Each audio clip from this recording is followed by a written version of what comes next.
नमस्कार, मैं सीमा ओझा बहुत सुंदर जनेब के गीत लेकर उपस्थित बानी। आप लोग सुनी लोगिन, कमेंट में बताई लोगिन कैसन लागल। बेदिया बैठ बरुआ कोरेले गुनानी है,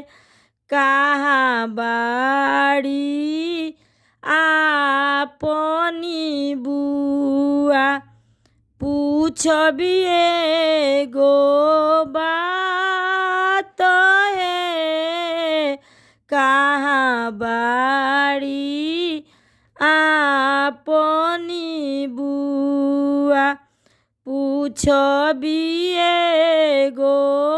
बात है, फूफा हमारे फुआ, काहे नाही ओइनी है, फूफा हमार हो फुआ,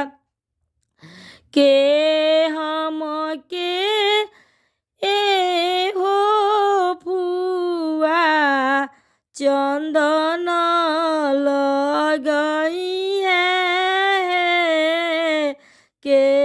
हम के ए हो फुआ,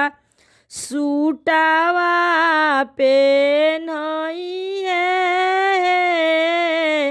रूसी के जइबो काशिए फुआ, के हो हम के मनई है, रूसी के जइबो काशिए फुआ, के हो हम के मनई है, फूफा हमारे फुआ, काहे नाही ओइनी है, फूफा हमारे फुआ, चिठिया तो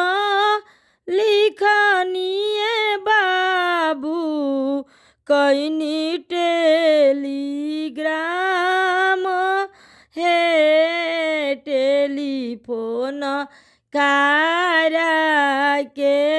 बाबू, फूफा के बोलवनी है, मोबाइल फोन कोई के